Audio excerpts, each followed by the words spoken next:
All right, today the topic is angels and genius. Now, the words angels and genius seem randomly different, but in some way they're strikingly similar. And to understand one will help us understand the other and maybe even help us comprehend those epic flashes of brilliance in our lives, as well as the times that we're protected. And most of us believe that an angel is a spiritual being that is sent by the Creator to act as an agent. Make sure this is on. To act as an agent, intermediary, helper, messenger, or to call, or some call a guardian, like a guardian angel. And these beings are powerful.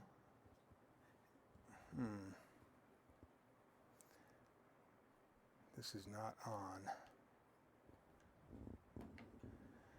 Okay, I am going to start all over again. All right. Sorry about that, Dave. So, angels and genius is the topic today. And the words angels and genius seem randomly different, but in some ways they're strikingly similar. And to understand one will help us understand the other. And they may even help us comprehend those epic flashes of brilliance that we get in our lives at times. And it may even help us see how well we are protected by these celestial beings. And most of us believe that an angel is a supernatural being that's sent by the Creator to act as an agent, intermediary, helper, messenger, or some call guardian or guardian angel. And these beings are powerful, timely, and intercede at certain critical junctures in our lives, seen or unseen. And many of us even believe that we've been touched or aided by one or more of these amazing heavenly visitors. And the ancient Romans were much the same. But they didn't think of an amazing artist, poet, writer, strategist, or inventor as being a genius, but rather having a genius. And before the 1600s, a genius was not thought of as a particularly bright individual, but was considered a regular person that had been assisted by a divine spiritual being. And that entity was called their genius. And they were not personally a genius, they were inspired by an outside entity the Romans termed genius. Now, I know this is a little different than how we think today, but way back before the first century, up until the age of Renaissance, the age of Enlightenment, they thought of genius as something that came from without, not from within. And according to an AP poll from 2006 and again in 2011, it showed that over 80% of people, Christian or non-Christian, believe that there are heavenly helpers we call angels, whose job is solely to assist us. And I know a lot of you believe that there are such things as angels. And the main point I want to get to is to show that we're all supremely cared for by God, and angels play a part in that care. So that's really the premise today. So now, the genius. I know a lot of you think that you are genius because of your high IQ quotient, you see. And maybe you are in today's terms. But I'll guarantee if we use this term and mesh it with what we'll read in the Bible regarding angels, you'll see that maybe you are, maybe you have, maybe you're tied into it. And before we get into that amazing, helpful power that is an angel, let's look a little closer at the word genius. We're going to see that originally the word genius meant a divine entity that helps an individual fulfill their calling or their destiny. Now, this is what the Romans believed. And today we think of an extremely gifted individual as being a genius. And some think of their DNA combination as being somehow blessed or purified, or it's a genetic kickback to a less diluted day and time or genetic line. Well, the ancients didn't think the same. The ancients, Plato didn't think the same. Aristotle didn't think the same. For almost 2,000 years, up until the 1600s, people thought of it differently, even long before that. And remember, I'm not trying to tie you into Roman religions or Greek religion. I just want you to understand that people have always understood that they are cared for in ways beyond the senses. And the more we understand that and expect that, I believe the more we're going to see it. See, even the brightest ancient minds seem to understand and believe that their aha moments, their stunning prose, their heroic or athletic feats, their magnificent music or art were all inspired by a supernatural helper called genius. And their brilliance came not from within themselves, but from an outside source, a supernatural being, a genius, their personal genius. And one thing good about this is that, the way they thought, that if they messed up, they didn't have to take the blame. It was their genius's fault. And many artists and stuff today think in similar, they're getting more and more into that. You notice how many young people in their lives, artists and musicians, especially at 27 years old for some reason, and they, and it's because they don't understand a lot, and they take all the pressure on themselves, and they can't beat the last book, the last song, and it adds a pressure that they're not willing to or able to handle. So the Romans had that figured out way back then. It's not me. It's the genius. The genius over there. I know some of you wives think that about your husbands too. The old genius here. Didn't bring a road map again, or whatever it is. So I'm just joking there. This thought was pervasive in the first century. All around the whole Mediterranean, even in Israel, this had began to just permeate the fabric of society, this thought. And in many ways it meshed with what the Bible taught, but in other ways it doesn't. And this thought of individual divine helpers just bled into the whole culture of the days of Jesus Christ in the first century. And we'll see it. We'll see it in just a few minutes. Here's what Thomas Edison said. Genius is 1% inspiration and 99% perspiration. Now, that's a different angle than the Romans were talking about, but anybody who's successful really puts the time in. And if they're using their abilities to their fullest, that's many times when that genius would kick in to the Romans. They don't just sit there. They would have been an artist, a musician, a poet, a philosopher, and they were doing their best, and then they would have that aha moment. And you've noticed it, even you work on a car, you're doing a job, and all of a sudden, whoa, here's how you do it. Well, where does that thought come from? Well, we know it comes from God. And I want you to understand that. It's not coming from within you. Even the Romans didn't believe that. It's coming from some source outside of yourself. Now, maybe you're just putting things together, but the term inspiration, that's in spirit, right? It's something else that's helping you. Remember the story of the angel busting Peter out of prison in Acts 12? And we're going to see how even the young, committed believers of early Acts were influenced by Roman society. This is sort of interesting. Now, this is Acts 12. This is a number of years after the day of Pentecost. And I'm going to start in verse 7. And this is from The Voice. Picture this event. Peter's sound asleep between two soldiers, double chained, and with still more guards outside the prison door watching for external intruders.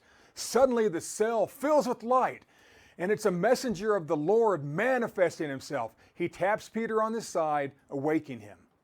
Messenger of the Lord. Get up quickly. The chains fell off Peter's wrist. Messenger of the Lord. Come on, put on your belt. Put on your sandals. It's funny how he's having to talk him through just the simple things. He was laying between these two soldiers. The chains just fell off his wrists or his legs. And then he goes, come on, get up. Then he gets up and he still stands there. This angel's in there. These two guys are still sound asleep, the guards. And he goes, come on, put on your belt. Put on your sandals. Get dressed. Peter puts them on and just stands there. Messenger of the Lord. Pull on your cloak over your shoulders. Come on, follow me. Peter does so, but he's completely dazed. He doesn't think it's really happening. He assumes he's dreaming or having a vision. Verse 10, they pass the first guard. They pass the second guard. They come to the iron gate that opens to the city. The gate swings open for them on its own, and they walk into a lane. Suddenly, the messenger disappears. 11, Peter finally realized all that had really happened. Peter, amazing! The Lord has sent his messengers to rescue me from Herod and the public spectacle of my execution, which the Jews fully expected. And Peter immediately rushed over to the home of a woman named Mary. Mary's son, John Mark, would eventually become an important associate of the apostles. A large group had gathered there to pray for Peter and his safety. He knocked at the outer gate, and a maid, Rhoda, answered. She recognized Peter's voice, but she was so overcome with excitement that she left him standing on the street and ran inside to tell everyone. Great Hollywood kind of moment there. And Rhoda, our prayers are answered. Peter's at the front gate. And praying believers, Rhoda, you're crazy. Rhoda, no, Peter's out there. I'm sure of it. Praying believers, well, maybe it's his guardian angel or something. All this time, Peter was still out in the street, knocking on the gate. Finally, they came out and let him in. Of course, the disciples were stunned and everyone was talking at once. Peter motioned for them to quiet down, and then he told them the amazing story of how the Lord engineered his escape. See, there's no mention of the term guardian angel in the Hebrew or Greek texts. And the Judeans believed that there was a host of angels that cared for them, not just one. And so did the early Christians. It's not just one. And we'll get to that in a few minutes. And the Romans fully believed in their personal spirit named genius. And that spirit being who helps, strengthens, and inspires them. And this thought was huge to the Romans. It was huge. Now, I used the term engineering a second ago. Engineering has the term genius in it, engineering or genie. And the word genie, like genie in the bottle, that actually comes from the Arabic, and it means exactly the same thing as the Roman genius. It was a being that was sent to help people when they needed help.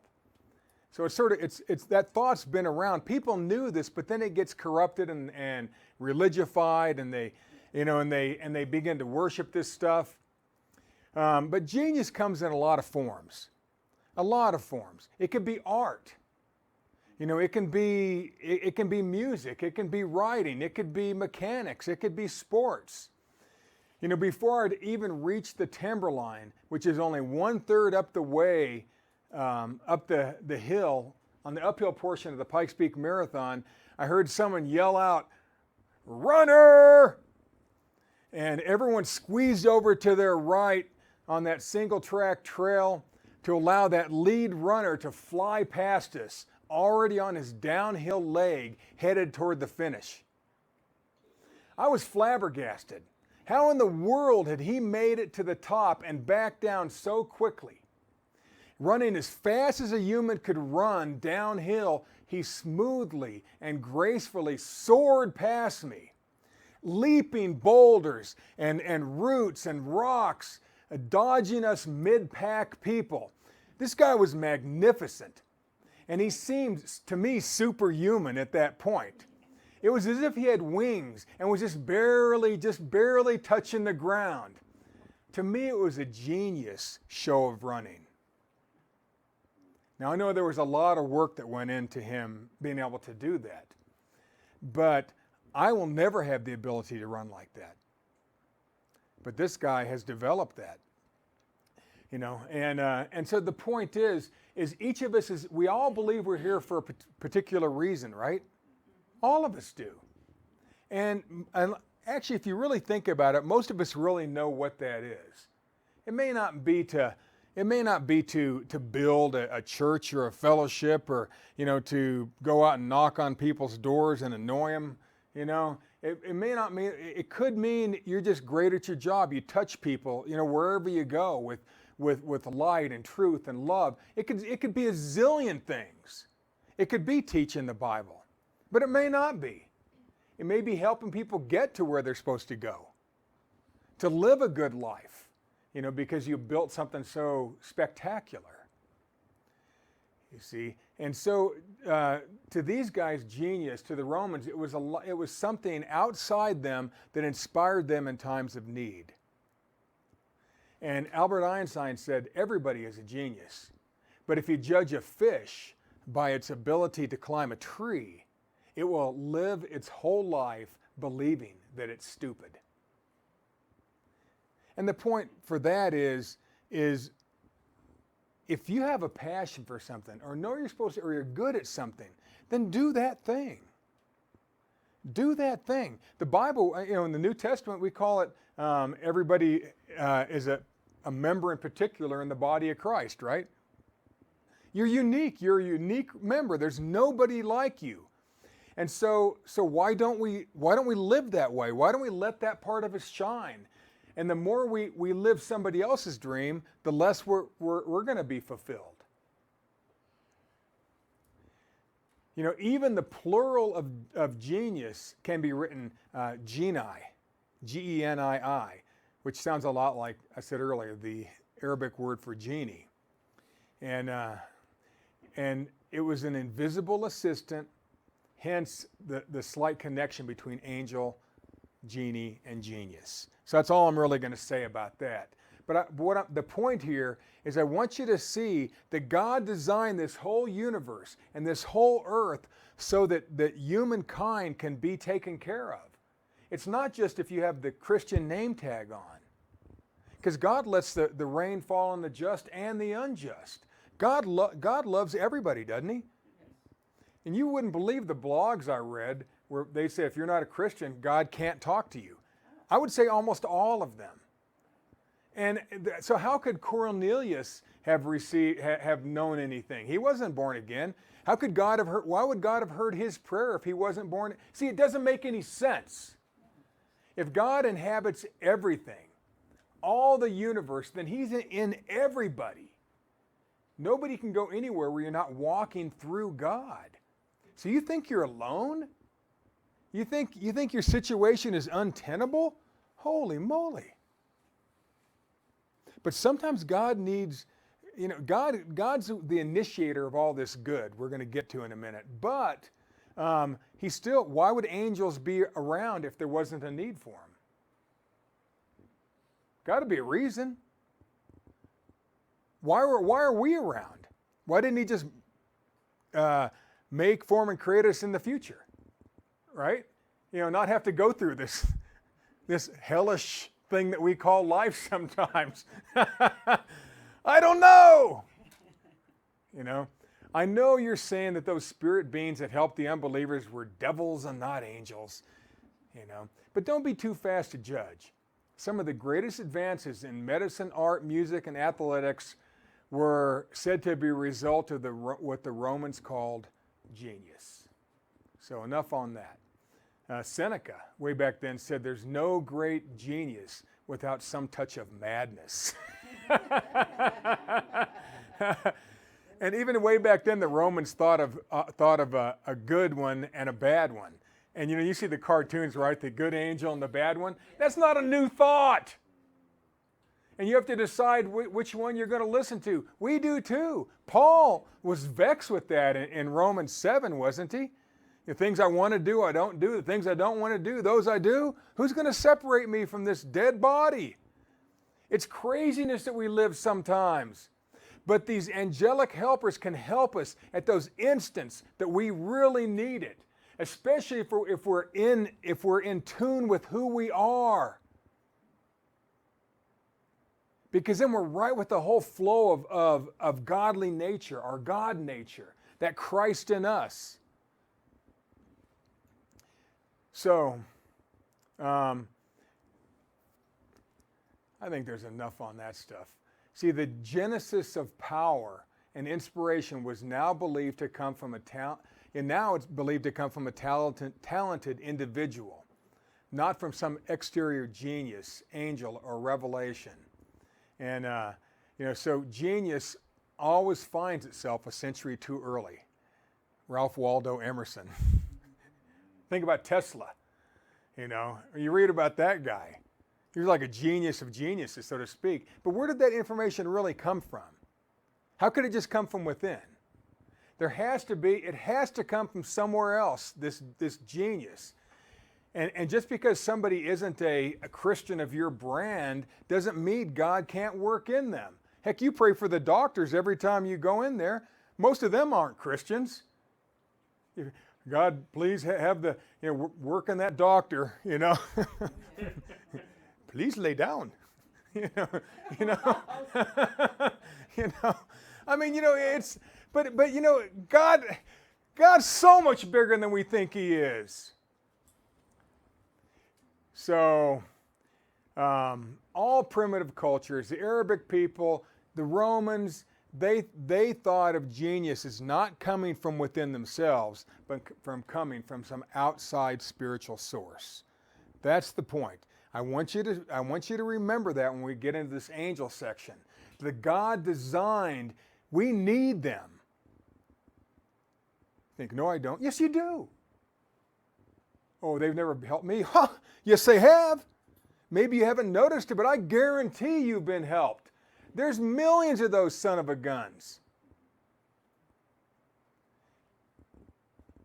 Now, I'm not advocating taking on a muse, a totem, a spirit, a guide, a genie, or genius, okay? Just remember, I just want to show you that the source of inspiration is from above. And God inhabits eternity. He's everywhere present. He fills all things. He's good always. God lets the sun shine on the just and the unjust. He cares for everyone, not just your brand of spiritual thinkers. To me, that's a genius thought. And that's how He wants us to think. Now, angels. Now, it doesn't take a genius to know that most of us have at some critical point in our lives been helped by an angel. And the topic of angels is as expansive as it is misunderstood. And I will just be able to touch on this subject. It's a lot of fun. And I'm only going to speak mainly about the angels of light, our helpers, not their fallen angel brethren with whom we wrestle on a daily basis, Ephesians 6:12. What I'd like you to get out of this section is remember that you're highly thought of by God and that He will move heaven and earth for you. He even surrounds you with angels if need be. So I'm going to hit basically 4 points here. And one, angels are still around us today in vast numbers to help us. Now, if you thought like that all day long, would your problems seem as insurmountable? No. And that's what God wants us to see. That's what the children of Israel saw, especially the men and women of God. If 1/3 of the angels were cast out of heaven and followed the devil, that means that 2/3 of them are left to take care of the things of God, including us. That's pretty good odds. If your team was twice as big as the other team, that's pretty good. That's pretty good. We have it pretty good.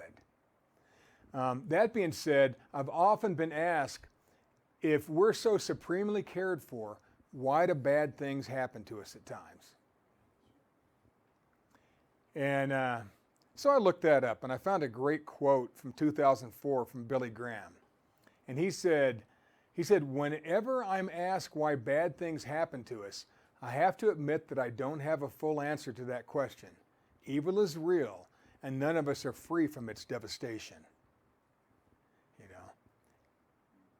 Now that isn't an answer that is going to make you all better, but it's just, I thought it was a pretty good explanation. We can't explain all this. I mean, if there's so much good out there, how could so much bad happen to us?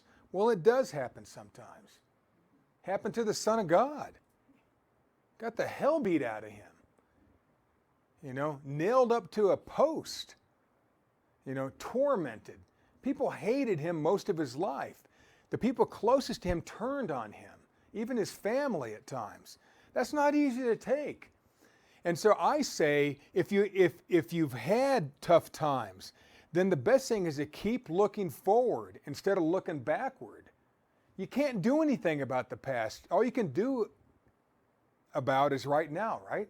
It's all we can do. And work towards some kind of future and expect a miracle maybe. Why not?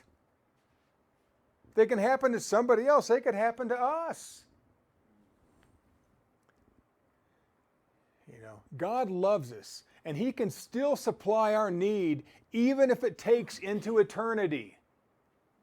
And I guarantee all our need will someday be met, even if it's not right now. You know, but at time it's going to take the care of our heavenly helpers. And that's why they're there, is so that we can live a more abundant life. So we can have exceeding abundantly above all that we ask or think. So that we can have the health and the prosperity. They're there to try to help us do these things. Now maybe we don't have everything. I get it. You know, but we can still head that way in our mind. I mean, if you don't think you can, you can't, really. So Hebrews 13, I'm going to read 1 through 3 from the Voice. Let love continue among you. Don't forget to extend your hospitality to all, even to strangers. For as you know, some have unknowingly shown kindness to heavenly messengers in this way. Now, that was Paul who wrote that in the book of Hebrews. This is after the Christ had ascended, after the day of Pentecost. This is this day and time, so to speak. And he's saying some have, you know, be good to people. You may entertain angels or these heavenly messengers. And you think, well, what's the point? Well, you know, I've been helped in ways that was miraculous, that wasn't for any great cause. You know, I mean, you know, I remember one time Josephine and I, we just needed $5. We just needed $5. $5. And we had hitchhiked across the part of the country together. And we were walking across this big parking lot, and there was no car anywhere near us. And we might have been 200-300 yards in there. And all of a sudden, somebody said, "You kids need some money?" And I turn around, and there's a guy standing right behind us walking with us. I'm like, where did you come from? It's in the middle of the night. And I said, yeah, we need $5. And he pulled out this wad of money. And he peeled out $5 and handed it to us. And he said, don't let anybody tell you there isn't good in this world. And then we turned around and started walking again. Then I thought, I want to look at this guy, and he wasn't there anymore. Now nobody, not even that fleet-footed runner, could make it 300 yards in that period of time. I don't know. Was it coincidental? I don't know. I don't care. $5. It wasn't for anything. We wanted $5. Josephine later hit me in the ribs and goes, "Why didn't you ask for more?"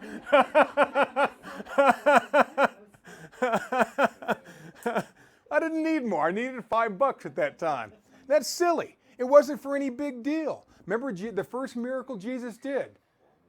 He turned the water into wine.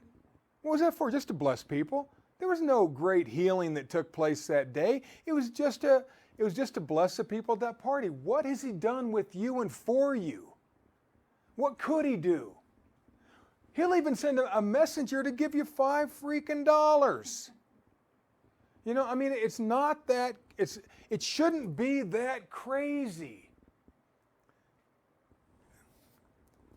About you've heard of the Age of Enlightenment, like the Renaissance, right? 14th to the 17th century. That's when it had been a time of darkness and the Black Plague had hit. They lost about almost half the world's population.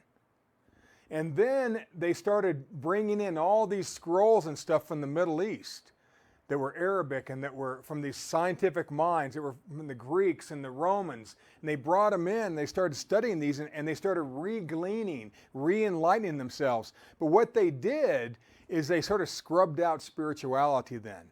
And they really made Christianity super religious. And that's when a lot changed. You know, and it's really never changed back. Before that it was the genius. And now it was, I'm a genius. It's me. I'm the smart one. He's a genius of an artist. He's a genius of a writer. He's a genius of a musician. But it wasn't like that. We weren't supposed to take the credit. We're supposed to give the credit back to God. So when we start feeling really high and mighty, maybe we need to knock our own self down and go, really, this is because of God's goodness. Give God the glory, you know, not ourselves. And that's nothing new. And see, we know that Jesus had a multitude of angels at his command. Luke 22:43 said that. He had a multitude. Remember, he could have called down a legion of angels at one time? How many's that? It's a lot. That's a lot. He could have called them down. What do you need? You know, Peter tells us to keep on loving one another as brothers and sisters, and don't forget to show hospitality to strangers. We read this earlier. But by so doing, some people have shown hospitality to angels without knowing it. Hebrews 13:1 and 2 from the WEB. You know, you don't know who you're going to interact with. You just don't know. I would say keep expecting the best. Expect miracles. Expect greatness. Expect inspiration. Expect everything good. Psalm 91:11 from the ESV says, "For he will command his angels concerning you to guard you in all ways." God commands his angels to guard you in all ways. That's a pretty good promise. Psalm 34:4-7 from the Voice. "When I needed the Lord, I looked for him. I called out to him, and he heard me and responded, and came and rescued me from everything that made me so afraid. Look to him and shine, so shame will never contort your faces. This poor soul cried, and the Eternal heard me. He rescued me from my troubles. The messenger of the eternal God surrounds everyone who walks with him and is always there to protect and rescue us." That's the Old Testament, folks. He surrounds us. He surrounds us, everyone, you see, to protect and rescue us. See, you're surrounded by these angel helpers. And nowadays, you can throw Jesus Christ in there. He's not like sitting up on a cloud watching. That's ridiculous thought. That's crazy talk. He's not behind a big desk, you know, with a lawyer suit on, with a big hairdo and, you know, some slimy mustache. You see? I mean, he's moving. He's doing stuff. So where two are gathered, you know, he's going to be there. More than two gathered here today. I'll bet he's shot through here a time or two. Who knows? Matthew 18:10 from the ESV. See that you do not despise one of these little ones. For I tell you that in heaven their angels always see the face of my Father who is in heaven. Notice that the word angel is in the plural. And these many angels are there to help us as we grow up in Christ. The little ones doesn't necessarily mean children, though it could. But it means just as you grow as a believer. We're the little ones. We're God's little ones. We're God's kids, children of God. You see? And they're there, and I mean, they are there for us in the face of God. Always looking out for us. And number two, angels can vary in appearance and duty. This is going to be sort of quick here, but angels can look like people, like what Abraham saw when he served dinner to those three angels that visited him. I don't know if you remember that in the Bible. And angels can be playful, like the angel that Jacob wrestled with for an entire night. Now, why would you wrestle with anybody an entire night? I mean, just think about it. He goes out of the tent, this guy shows up. Hey man, let's wrestle. You know, until his hip went out of joint. And then the angel touched him and healed him. And then he said, your name's no longer Jacob, it's Israel. You know, so, but it's just funny. I mean, why would the angel have wasted a whole evening, you know, wrestling? I don't know. But he did, and then he healed him. Maybe Jacob was like, I just feel like wrestling somebody tonight. And he goes outside, you know, maybe he had two more beers or something, you know. And he was feeling frisky. You know, I don't know. Don't know. You know that burning bush that spoke with Moses? That was an angel. You know. Angels can be as bright and quick as a flash of lightning, like the guards saw when they were watching Jesus' tomb. Remember, they just came down, boom, and they just freaked them out and they passed out, those Roman guards. Angels can be more powerful than an enemy army, as Elijah showed his helper. And we'll go to this section, 2 Kings chapter 6. We're going to read 15 through 17 from the Voice. And I always think about this section right here when I'm feeling sorry for myself. Or I feel like there's no way out, you know. And verse 15, the servant of the man of God woke up early and went outside. And there he saw a great army, along with many horses and chariots encircling Dothan. Now I think it was King Ahab was out to kill Elijah the prophet. And so he sent an army by night to this city called Dothan, and he encircled it with his army. So they were surrounded. Now, I don't know how many of you guys have been in combat, but if you're totally surrounded by the enemy, that's you know, you woke up and noticed that would not be a fun thing unless you knew what Elisha knows. So Elisha's servant. Oh, Master, what are we going to do now? Elisha, have no fear. We have more on our side than they do. 17, praying, O Eternal One, I ask you to allow my servant to see heavenly realities. And the Eternal awakened Elisha's servant so that he could see. And this is what he saw. The mountain was covered with horses and chariots of fire surrounding Elisha. There was more of God's heavenly host just in there, probably in and among the enemy. But what that kid saw, he saw the angels there and the chariots of fire. What a sight! Because the other enemy had surrounded them on that same hill. So they had to be immersed in there. Just think about that. No matter how bad or badass that your enemy thinks they are, they're nothing compared to what's on your side. That business problem you're having is nothing compared to what God has done for you. has in store for you. You know, what about the angel that protected Daniel in the lion's den? They weren't like nice, tame lions like in Las Vegas. You see, they weren't like that. They were right at the point of starving. They were designed to chew, to eat. Okay, they were hungry. You know, and the angel protected Daniel in that lion's den for an entire night. How? And a lion's nothing. I mean, imagine a 400-pound critter that wants to eat you. You know, that's a powerful thing. You know, I remember I was working on a farm one time. We had this very nice bull, and he weighed about a ton. And I was scratching this thing on the back, and the more I scratched, the more it leaned into me, and it kept sort of sidestepping over to me and wanted me to scratch harder and harder.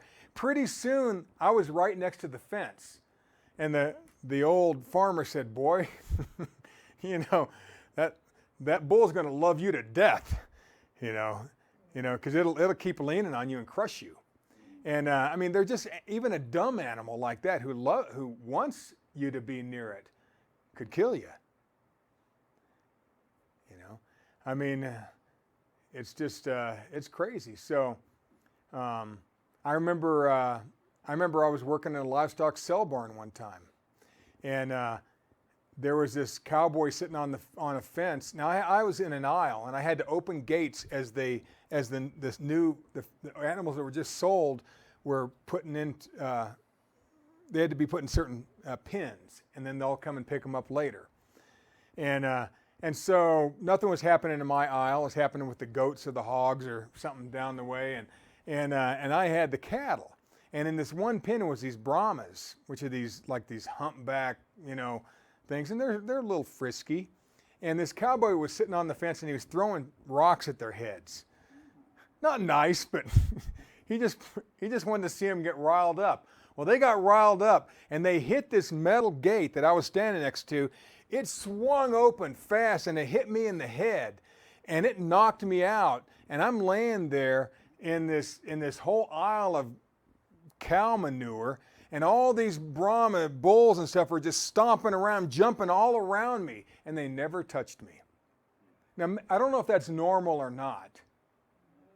You know, I don't know if it's normal or not, but any one of them could have harmed me or killed me.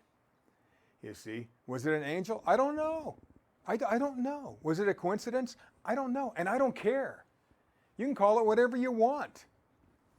You know, what's that one saying about God helps children and fools? I think many times I'm both, you know. So, you know, what about the angel that protected Shadrach, Meshach, and Abednego in the fiery furnace? Remember, it was 10 times hotter than it was one. Somebody just opened it up one time to look in, and it killed them. And these 3 guys were in there. They wanted them to die. How did it protect them from a fire? Well, if you're surrounded with angels, I bet they can do a little bit. They might have some kind of cool kind of air conditioning, you know. I don't know. So it's some crazy. What can't God do? That's what I'm trying to get into our heads. What about the angel that spoke to Mary and Joseph, and the heavenly hosts that spoke to the shepherds, who saw and heard them on the day Jesus was born, or the evening he was born? I mean, that's crazy stuff. You know, angels ministered to Jesus after he's challenged by the devil himself. Remember that? I mean, the devil had literally taken him, and of course Hollywood makes it look like they appeared here and appeared there. But the text, if you study it out, they walked together to Jerusalem. Imagine having to walk with the devil in some human form. And imagine how manipulative that person would do. So much so that after it was over, those 40 days of not eating and then getting harangued by the enemy and wild animals, the Bible says, it said angels came and ministered to him. No person could have really taken care of him. There's so many in the Bible, it's not even funny. Angels come in all shapes, size, looks, and duties, and God will give you what you need. God will send the ones that you need when you need them. Will you see them? Maybe. Maybe not. Maybe not. Maybe that one person who smiled at you on that bad day. Sometimes that can change your whole day, right? You don't know. And maybe you can be that person because they're called messengers as well as you are. You have Christ in you. You know, God made you a little lower than himself, right? You know, so it's some pretty cool thing. You're above the angels. They're here to help you. You know, now guardian angels, I'm not going to say a whole lot, but it's a term that's relatively new, really promulgated by one particular denomination that's very, very large. And a lot of groups, and one I was once in, thought that when you're born, you're given a guardian angel that would watch over you until you got born again. And then you lost it. And I thought, and I remember hearing a couple of moms say, I don't want my kid to get born again. You know, I'd rather them have that guardian angel. You know, I mean, literally, I had people ask me that. You know, other groups think something similar, but they think that the angel sticks with them. That's one angel their entire lives. That's their guardian angel. Well, the Bible doesn't, that's not proven out in the Bible, the term guardian angel. Even that one group I was in, that's really not accurate. There's thousands of them, hundreds of them, dozens of them that are designed to help you. It's not just one that follows you around that you can... when I was studying this, a lot of preachers, they name theirs. Ralph, you know. I mean, they, you know, it's like, you know, because they think that it's just one. That's what they're taught. So they think they have one, and so they think, you know, so they think they can name this thing. One Christian preacher from a big church said he even prays to his. And I thought, well, now we're getting a little bit different because the Bible never says to do that. Yet there's prominent preachers who promulgate that stuff. So you got to be careful with this. Now the Romans prayed to their, or talked to their, or requested their genius. You see, so it's a little different. It's cute, but it's, and it may be funny, but there's a little bit of misunderstanding there. And it's mainly due to two verses. And I'll just quickly read these. Matthew 10:18. It says, take heed that ye despise not one of these little ones, for I say unto you that their angel in heaven do always behold the face of my Father which is in heaven. They think it's children and that they have an angel in heaven that's watching over them, which we already explained that verse earlier. And then the other one is, are they not, this is Hebrews 1:14, and this is one most, you know, evangelical Christians use. Are they not all ministering spirits sent forth to minister for them who shall be heirs of salvation? Now it sounds like, you know, until you become an heir of salvation, you're going to have this ministering spirit. Well, it doesn't say one, and it doesn't call it a guardian angel. So it's really not an accurate Christian term. I don't care if you use it, because they are guardians. I don't care. But you don't have one named Ralph. You know, that follows you around dutifully wherever you go. You may have 1,000 that are around you during a day. I don't know. Just don't know. Sometimes they're going to look like people too. You know, and really, there's more where those who shall be heirs of salvation. It's people who are receiving the inheritance. It's not who shall someday, it's those who are in the process of receiving their inheritance. That's more what this should say, which is us. So there are ministering spirits, and this is again Paul talking. This is to the early Christians too, Hebrews. And so number 4, and the last one I really want to hit, is angels are not to be worshipped. And godly angels they don't even want to be worshiped. They have no desire to be worshiped. And they too know that all good things come from God, like James 1:17 says. And the Romans and all pagan cultures that believe in angelic-like beings do worship them instead of trusting in one God. In fact, people worshiped the genius of the Roman Empire, emperor, the emperor. So they would worship his genius. They would worship the genius of the Roman Empire. Like there's one spirit that's over that whole thing. So it's different. You're one step removed from that genius to the Romans, but they would pray to this. We don't. You see, and everybody knew this, the aged Apostle John, who probably approached the age of 100, probably the last apostle, one of the 12 to ever pass, long after the events of the book of Acts, which lasted about 40 years, and after receiving the mind-blowing revelation of the book of Revelation that was shown to him by an angel, he got carried away a little bit. And in Revelation 22, 8 through 9, just listen here. It's from the voice, I, John, am the one who heard and witnessed these visions. And when I heard and witnessed them, I fell prostrate at the feet of the heavenly guide who showed them to me. But he refused. Guide, you must not do that. I am a servant with you, with your brothers and sisters, the prophets, and with those who keep the word contained in this book. Worship God instead. See, he had just been instructed by this angel to send his worship back to God.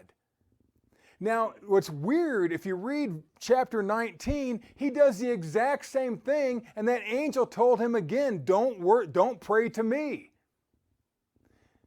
So it's just because it was so permeated the Roman culture at that time. It would be hard to live in Rome without taking a little bit of that on. Any culture. We think that we're pure and corrupt and righteous and godly and good and light and love and truth. But there's a lot of sticker bushes in there too, in our thinking. We think our culture is the only right one. Well, I don't know. Don't know. I like it. I think everybody should adopt it. That's why America gets in such trouble, trying to rebuild people's way of thinking and cultures.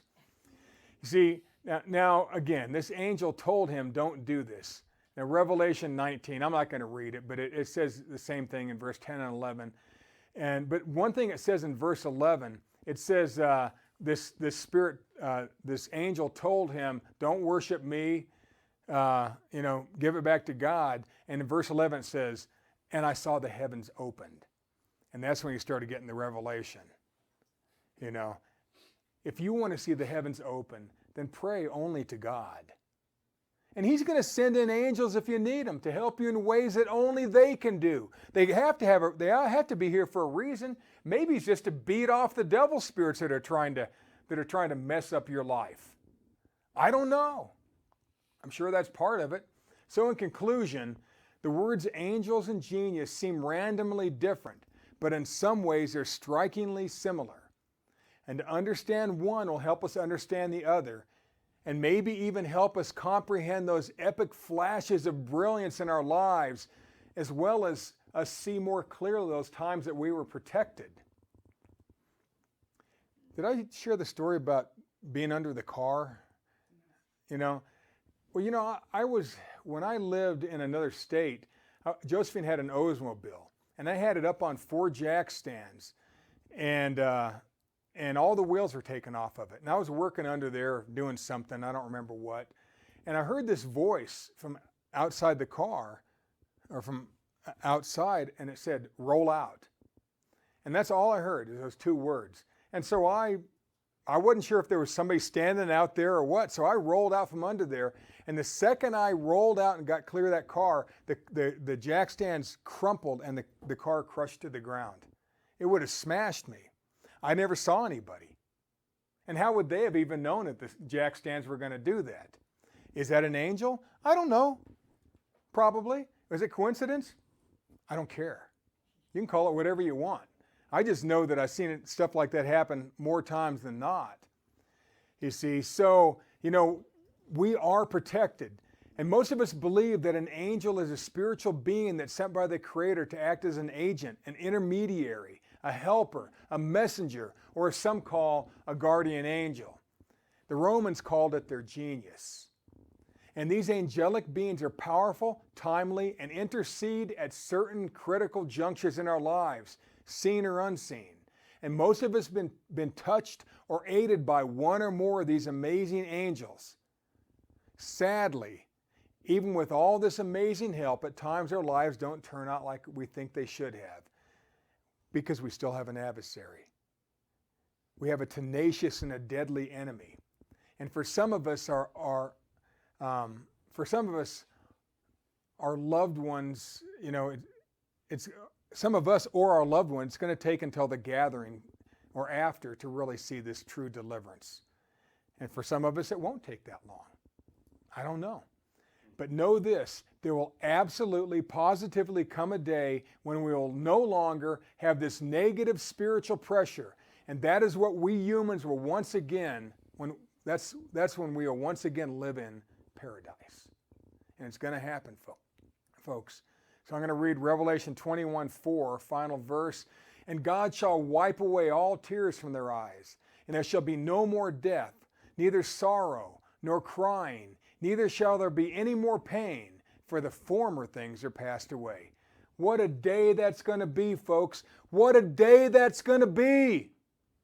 There will be, at that time, no more tears, no more sorrow, no more death, not even any pain. Because there's not going to be an enemy anymore making this stuff happen. You see, anything from our past that doesn't benefit us will be washed away, folks, forever, forever and ever and ever. And that's not a bad promise. We've all been and will continuously and continually be supremely cared for by God. And His angels play a big part in that care. To me, that's genius. God bless.